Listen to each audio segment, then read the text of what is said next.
శ్రావణ మాసంలో దూర్వా గణపతి వ్రతం కూడా చేస్తారు కదా. శ్రావణ మాసంలో లక్ష్మితో పాటుగా గణపతిని కూడా ఆరాధించడంలో ఆంతర్యం ఏమిటి? అంతరాయ తిమిరోపశాంతయే శాంతపావన మచించే వైభవం తం నరం వపుషి కుంజరం ముఖే మన్మహే తుందిలం మహః. ఈ శ్రావణ మాసంలో మీరన్నట్లుగానే అమ్మవారి పూజలతో పాటుగా ఈ దూర్వా గణపతి వ్రతం ఇది ప్రత్యేకంగా చేస్తారు. ఏమిటండి ఈ వ్రతం చేయటంలో ఉన్నటువంటి విశేషం స్వల్పంగా తెలుసుకుందాం.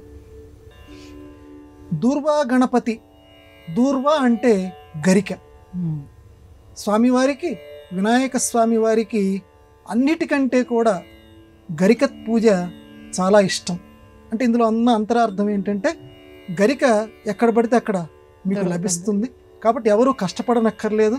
మీరు చాలా తేలిగ్గా దొరికేది వాటితోటి కనుక నన్ను పూజ చేస్తే మీకు అసాధ్యమైనటువంటివి నేను మీకు ఇవ్వగలను అని చెప్పటానికి చాలా చక్కటి హితోపదేశం చేశాడు వినాయకుడు.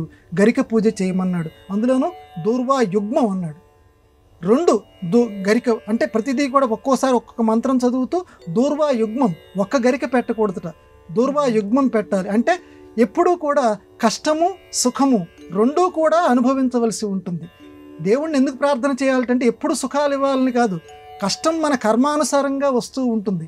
ఆ కష్టాన్ని తట్టుకోగలిగినటువంటి స్థైర్యాన్ని ఇమ్మని చెప్పి ప్రార్థన కోసం. అందువల్ల దూర్వా యుగ్మం కష్టము సుఖము సంబంధించిన ప్రతీక. సరే, అలా అట్టే పెడదాం. ఈ దూర్వా గణపతి పూజలో పంచపల్లవాలని వాడతారమ్మా. ఇది ఈ శ్రావణ మాసంలో చేసేటువంటి విశిష్ట పూజ. పంచపల్లవాలంటే ఏంటంటే చిగుళ్ళు, పల్లవములంటే చిగుళ్ళు. ఏమిటండి ఆ పంచపల్లవాలు?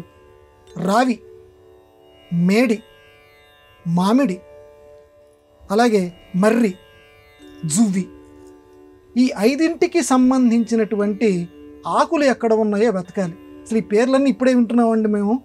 అంటే చాలామందికి కూడా ఆధునిక తరం రావి, మేడి, మర్రి, జువ్వి, సరే మామిడి అంటే ఏదో మామిడి పండు కాబట్టి అందరికీ తెలుసు, కానీ మిగతావి అంటే మన వాళ్ళు ఆ పెట్టడంలో దైవ పూజకి సంబంధించి ఆధ్యాత్మిక అంతరార్థం అలా అట్టే పెడదాం.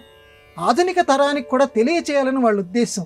చుట్టూ ఉన్నటువంటి ప్రకృతి అంటే అమ్మవారి స్వరూపం కాబట్టి చుట్టూ ఉన్న ప్రకృతికి పేర్లు ఏమిటి, ఆ పేర్లలో ఉన్నటువంటి విశిష్టత ఏమిటి, కనీసం ఈ పూజ చేయడానికి ఎవరికైనా మనస్కరించిందనుకోండి, దూర్వా గణపతి పూజ చేయాలి, మరి పంచపల్లవాలతో పూజ చేయాలట్రా, మరి రావి అంటే ఏమిటంటే వాడి అన్వేషణలో తప్పనిసరిగా అది రావి దొరుకుతుంది.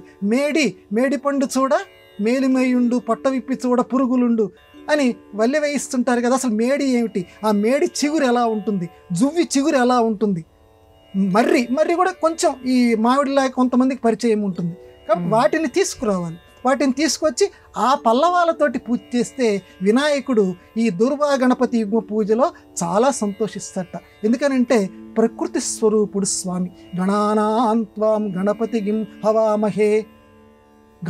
గణం అంటే ఏంటమ్మా? కేవలం మనుష్యుల యొక్క గణం అనే కాదు, కేవలం జంతువుల యొక్క సమూహం అనే కాదు. గణము అంటే సమూహం, అన్ని సకల సృష్టి చరాచర జీవరాశి ఏవైతే గణాల కింద ఉందో అన్నింటికీ ఆయన అధిపతి. కాబట్టి వృక్షములంటే కూడా ఆయనకి చాలా ఇష్టం. కాబట్టి ఆ వృక్షముల యొక్క చిగుళ్ళు, అందులో ఇప్పుడు నేను చెప్పినటువంటి ఈ 5 రకాల చిగుళ్ళు కనుక తీసుకొచ్చి ఈ దూర్వా యుగ్మంతో చేస్తే స్వామి ఈ శ్రావణ మాసంలో చాలా సంతోషించి అభిష్టాలన్నీ తీరుస్తాడు. కాబట్టి అందరూ ఈ దూర్వా గణపతి పూజ తప్పనిసరిగా చేయవలసిందిగా ప్రార్థన చేస్తూ మనం అందరం వాళ్ళ యొక్క శుభాలని కోరుకుందాం.